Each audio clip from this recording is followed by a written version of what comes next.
안녕하십니까. 막상 사연을 보내고자 하니 무슨 말로 이를 전달해야 할지 고민이 되고 또 손이 떨려옵니다. 저는 지방에서 조그만 사업을 하고 있습니다. 어릴 때부터 가난하게 살아왔고 악착같이 살다 보니 어느덧 제 가게를 제 손으로 오픈하게 되었습니다. 아내는 제가 여러 가지 일들을 전전긍긍하며 돌 때 만났던 격리 직원이었습니다. 아내에게는 아버지가 안 계십니다.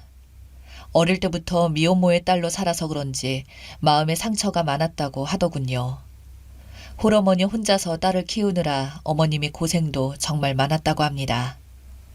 어머님이 재혼은 안 했냐고 물어보니 간간히 만나던 남자들이 있었는데 재혼까지 간 남자는 없었답니다. 그리고 저도 중학교 때 엄마 아빠가 이혼을 했습니다. 엄마가 돈 못 벌던 아버지를 탓하며 다른 남자에게 바람이 나버려서 결국 저희를 버리고 집을 나가버렸죠. 아내 집안도 저희 집안과 마찬가지로 빚도 많고 결손가정의 자식이라 서로의 아픔을 이해할 수 있었기에 아무런 기댈 곳 하나 없던 우리였던지라 더욱 급격하게 친해진 것 같습니다. 그렇게 아내와 사귀게 되면서 저는 더욱더 열심히 일하게 되었고 저희는 결혼식도 못 올리고 혼인신고만 하며 살다가 2년 차에 첫째 아들을 보게 되었습니다. 아내는 젊은 나이에 아이들을 더 많이 가지고 싶다며 2살 터울로 둘째도 가지게 되어 첫째 아들과 둘째 딸을 데리고 살게 되었습니다. 그 후 가족들의 입이 늘어나게 되니 돈 역시 더 많이 필요하게 되었기에 아내도 거들겠다며 제 가게의 내부를 맡게 되었고 제가 밖에서 영업을 하게 되었습니다. 제가 하는 일은 물건을 떼다 판매하는 업종입니다.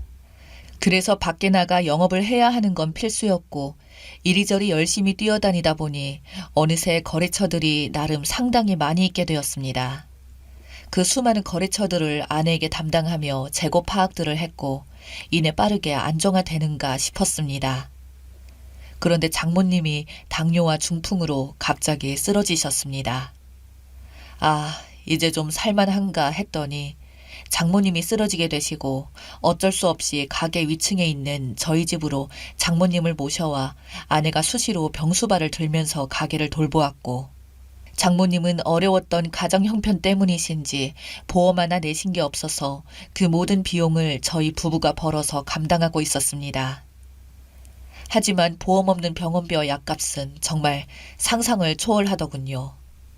그나마 나아지던 저희의 생활은 지출을 감당할 수가 없어 돈이 점점 말라붙어 갔고 엎친 데 덮친 격으로 사업에 신경을 못 쓰게 되니 수익도 줄어들게 되어 제가 투잡을 뛰지 않으면 감당이 안 될 정도로 사태가 안 좋아졌습니다.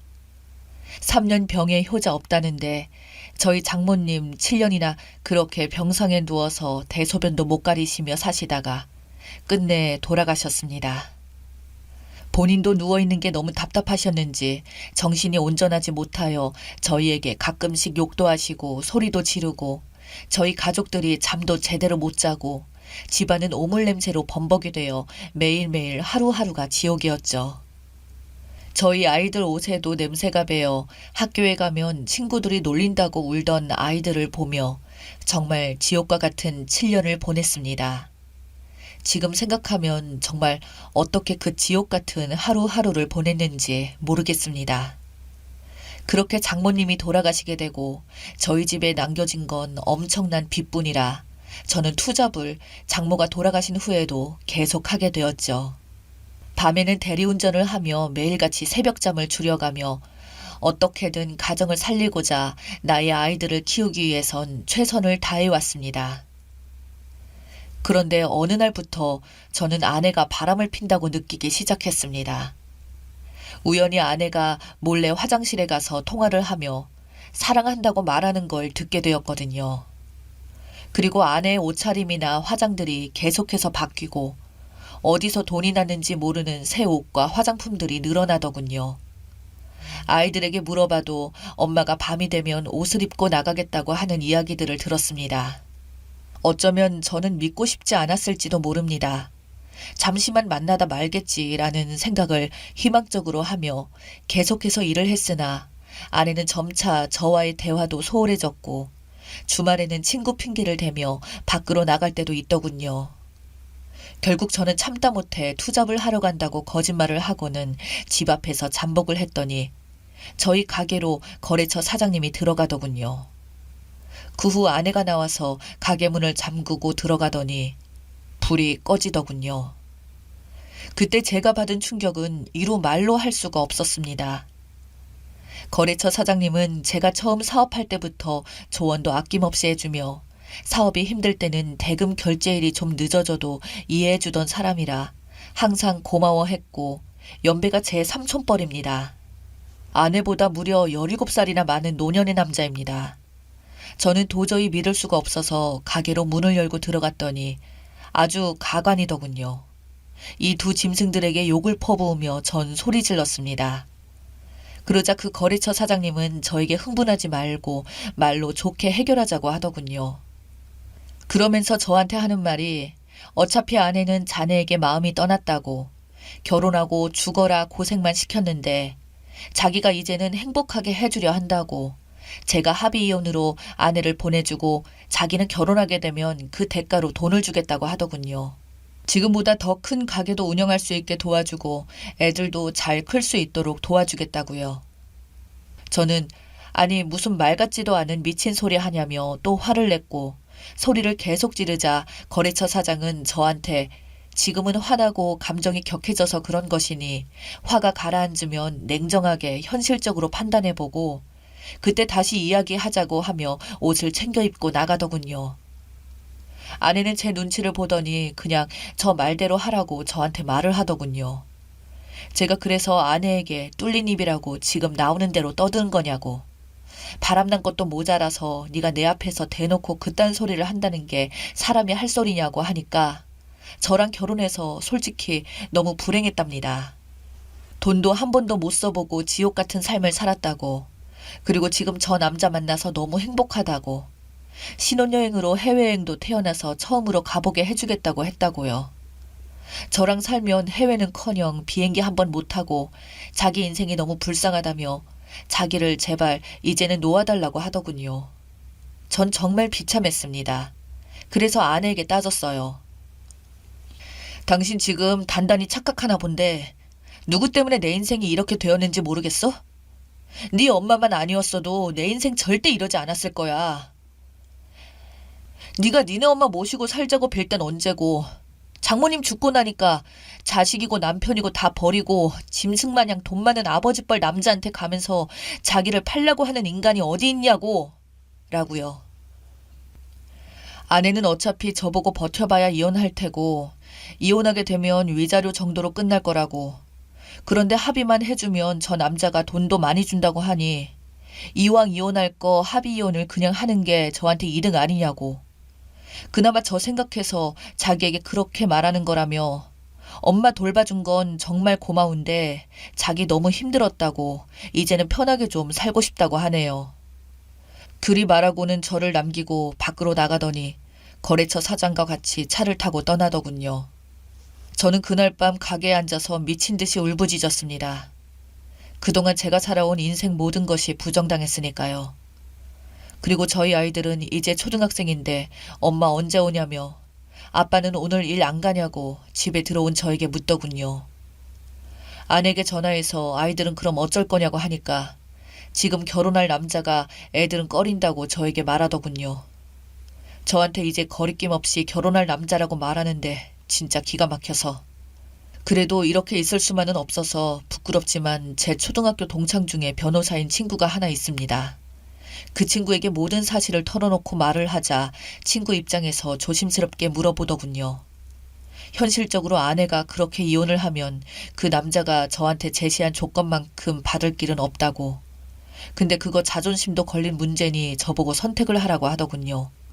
근데 아무리 생각해봐도 이거 제가 돈을 받고 아내를 넘기게 되면 상납 아닙니까? 돈보다도 저 인간들 처벌받게 하고 싶다니까 제가 할 수 있는 건 상간남 소송과 이혼 위자료 2가지만 가능하다고. 또한 저의 규칙 사유가 없으니 절대 이혼하지 말고 버텨보라고 하더군요. 오히려 조급해지는 건 저쪽이 될 거라고 했어요. 그래서 소송에서도 저는 가정을 지키고 싶은데 상간남 때문에 가정이 파탄이 났고 상간남이 이런 요구까지 했다고 하니 판사님이 제 편을 들어주시더군요. 그렇게 이혼 소송들이 질질 끌게 되고 시간만 흐르자 아내가 그 남자 쪽에서 돈을 받았는지 돈을 더 준다며 양육비랑 더 큰 재산 분할 명목으로 저에게 거액을 제시했으며 저는 위자료와 아내 재산은 말이 아내 재산이지 그 남자의 것이라 생각됩니다. 그리고 양육비를 아이당 80만 원씩 성인 될 때까지 받는 조건으로 받아내고 결국 이혼을 하게 되었습니다. 친구도 그 정도면 받을 수 있는 것은 최대한 받은 것이니 앞으로는 아이들을 위해서 그 돈으로 잘 키우라고 하더군요. 결국 그렇게 이혼을 했습니다. 근데 재미있는 건 몇 년 지나지 않아 그 영감탱이 망했다는 이야기가 들려왔고 들어오던 양육비는 더 이상 들어오지 않더군요. 아내도 그러고 나서 그 영감이랑 헤어졌는지 연락하면 돈 없다는 말만 하더군요. 그래도 저는 그때 만났던 거액의 돈을 바탕으로 일을 열심히 해서 저희 가족 먹고 사는데 전혀 지장이 없습니다. 아내는 듣기로는 어디 지방 술집에서 일하며 힘들게 산다고 하더군요. 가끔씩 저에게 아이 핑계로 한 번씩 전화가 오는데 그때마다 자기 용서해주면 안 되냐는 말에 너 아빠뻘 돈 많은 남자 꼬시는 거 잘하지 않아? 그런데 가서도 끼나 부리고 열심히 살아보라고 하고는 전화를 끊어버렸습니다. 제가 가장 걱정인 것은 이제 저희 아이들 큰놈 고등학생과 둘째 중학생 녀석입니다. 저 인간 같지 않은 여자가 엄마랍시고 갑자기 찾아올까봐. 그게 제가 가장 요즘 맘 졸이는 일이네요. 제 이야기 읽어주셔서 감사합니다.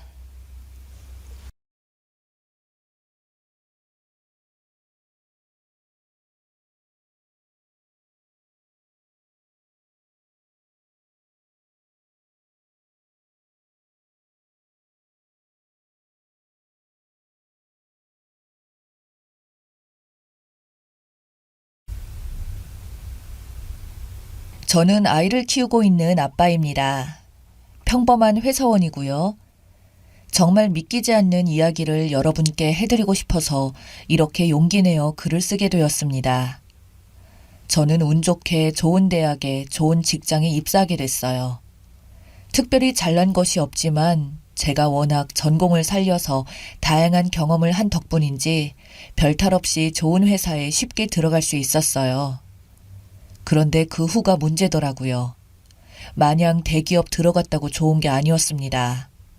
학부생 때랑은 차원이 다를 만큼 엄청난 업무량과 스트레스에 치여 몇 년간은 사람도 잘 못 만나고 아주 힘들게 돈 버는 기계처럼 살았습니다. 너무 힘들어서 정신과도 가봤고 3년 차가 되니 조금 일이 수월해지고 제 시간에 퇴근할 수 있게 되더라고요. 내 자신을 잃어버리면 안 되겠다 싶어서 와인 동호회, 테니스 모임 등등을 가지며 건강한 삶의 균형을 맞추어 가고 있었습니다. 그러다 거기서 한 여자를 만나게 되었어요. 저는 평생을 모범생처럼 교수님, 선생님 말씀 잘 듣고 제대로 노는 법도 잘 모르는데 굉장히 자유분방하고 특유의 여유가 있고 사람들 사이에서 분위기를 잘 주도하는 여자가 있었습니다. 조금은 내성적이고 내향적인 저와는 완전 반대인 스타일이었죠. 언뜻 들어보니 부모님께서 굉장한 부자이고 또 물려받은 돈을 통해서 엄청나게 돈을 불려 몇백억대 자산가라고 하더라고요. 원래 그 모임에서는 유명했다고 하더라고요. 직장인들이 많이 다니는 모임이다 보니 투자 관련 이야기가 종종 나오는데 그 여자가 그 사람들에게 돈을 받아서 돈을 불려주고 해서 거의 그 모임에서는 신처럼 여겨지는 실질적인 회장처럼 대우받는다고 하더라고요. 그냥 저와는 거리가 멀고 대단한 사람이라는 생각이 들었습니다. 그런데 그 여자가 저에게 유독 말을 많이 걸어주고 이것저것 질문을 하더라고요. 저는 그냥 성격이 좋아서 약간 내가 겉도는 것을 챙겨주는구나 싶었는데 주위에서 100% 관심이 있는 거라고 잘 좀 해보라고 부추기더라고요. 저도 약간 나한테 호감이 있는 건가 생각이 들기도 했습니다. 먼저 용기를 내어 커피를 마시자고 하니 그 여성분도 흔쾌히 허락해 주시더라고요. 한두 번 계속 만나다 말이 정말 잘 통하고 보기 드문 진취적인 여자에 미래에 대한 생각도 굉장히 확고해서 정말 만나는 동안에 시간 가는 줄 모르고 이야기했어요. 이야기를 하다 보니 함께하는 미래도 그리게 되고 어디에 살 건지, 아이는 좋아하는지, 만약에 아이를 낳는다면 몇 명까지 낳고 싶은지 등등 별의별 이야기를 다 했습니다. 그렇게 만남을 지속하다 보니 자연스럽게 저희는 연인 관계가 되었어요. 사실 그 여자에 비해 저는 너무 보잘것없는 것 같고 기껏 내세울 수 있는 것은 학벌과 직업뿐인데 몇백억대 자산가 앞에서 그게 가당키나 하나요? 그래서 결혼은 사실 꿈도 못 꾸는데 여자친구가 먼저 저에게 결혼 관련해서 이야기를 꺼내는 겁니다. 오빠, 맨날 우리 미래 이야기하면서 오빠는 왜 먼저 결혼하자고는 이야기 안 꺼내? 오빠랑 있으면 나 마음이 너무 편해지고 불안감도 사라져. 오빠 같은 사람은 정말 처음인 것 같아요. 일하다가 피곤하면 빨리 오빠를 만나서 이야기하면서 스트레스 풀고 싶고 오빠 손 잡으면서 힐링하고 싶어. 혹시 오빠 내가 부담스러워서 결혼까지 생각 안 하는 거면 그러지 마. 무슨 말인지 알지? 신혼집은 내가 살고 있는 아파트로 들어오면 충분하고 그 외에는 내가 우리 부모님이 하면 돼. 그러니까 오빠 나랑 결혼하자. 라고 하면서 직간접적으로 여자친구가 저에게 먼저 청혼을 했습니다.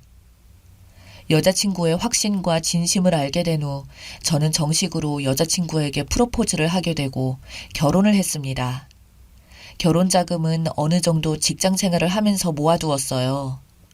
그래서 정말 결혼식만큼은 제가 부담하고 싶었고 이 세상에서 누구보다 화려하게 결혼식의 주인공인 제 여자를 행복하게 만들어주고 싶었습니다. 전 재산을 다 써서라도 정말 화려한 호텔 이런 곳에서 해주고 싶었는데 여자친구가 극도로 거부하더라고요. 너무 부담스럽고 그냥 가까운 사람들만 모시고 간소하게 결혼하자고. 난 그게 더 좋다고 하면서요. 그렇게 저희는 양가 집안 어른들을 모시고 프라이빗한 결혼을 진행했습니다. 가까운 지인들에게만 알리고 모임 사람들도 저희가 결혼한다는 사실을 뒤늦게 알 정도였으니까요. 저는 여자친구가 살고 있는 고급 브랜드 아파트로 들어가 신혼생활을 시작했어요. 정말 직장인인 저로서는 상상도 할 수 없는 그런 좋은 아파트였고 아내의 능력으로 이렇게 살 수 있다는 사실에 감사하면서도 더 잘해야겠다고 생각했죠. 항상 여자친구, 그러니까 아내가 된 제 아내는 제가 기죽지 말라고 하면서 넥타이도 정말 비싼 명품 넥타이에 돈을 아끼지 않았습니다.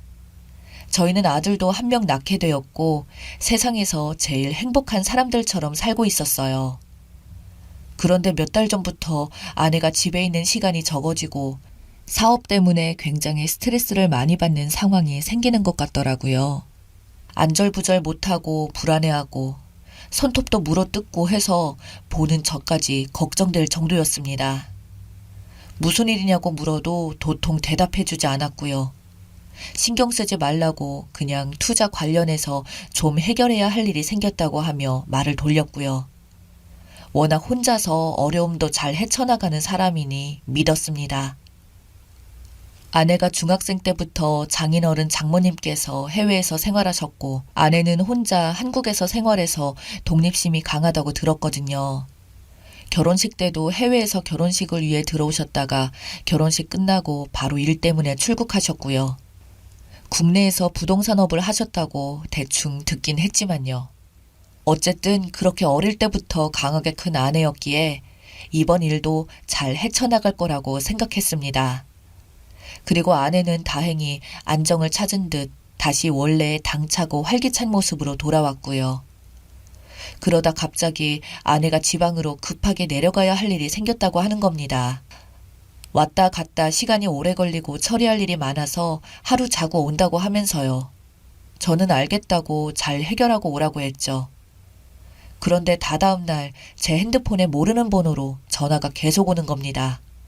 전화를 받고 누구세요? 라고 하니 형사라고 하면서 아내가 사망했다고 빨리 서로 와서 조사받으라고 하더라고요. 저는 깜짝 놀라서 보이스피싱인 줄 알았어요. 너무 말도 안 되잖아요. 도대체 이게 무슨 일인가 싶었어요.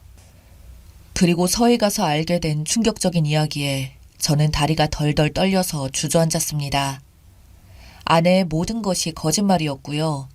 아내의 직업, 재산, 부모님, 그냥 하나부터 열까지 전부 거짓말이었습니다. 아내는 그동안 온갖 거짓말과 허풍으로 사람들이 환심을 사서 사람들에게 투자 용도로 돈을 받은 뒤 그걸로 부자 행세를 하는 거였습니다. 제가 들어간 동호회에서도 정말 어마어마한 돈을 받은 뒤 실제로 그 돈의 몇 퍼센트를 수익금으로 주면서 본인이 진짜 능력 있는 사람인 척하고 사람들에게 돈을 뜯은 것이고 아내가 살고 있는 아파트도 아내 명의가 아니라 월세였던 겁니다. 그리고 정말 충격적인 것은 아내는 그동안 저 몰래 우편함에 들어오는 각종 어마어마한 고지서와 사채업자들에게 온 통지서 등등 전부 저 몰래 차 뒤에 보관하고 있었던 것이었고요. 그리고 충격적인 것은 결혼식장에 온 처가댁 식구들, 장인어른, 장모님 전부 하객 아르바이트생이라고 하나요? 그러니까 모두 돈 주고 고용한 사람이었던 겁니다. 애초에 외국에서 장인 장모님이 살고 계신 것부터가 거짓말이었고 수십억 수백억 자산가라고 한 것도 전부 거짓말이었습니다.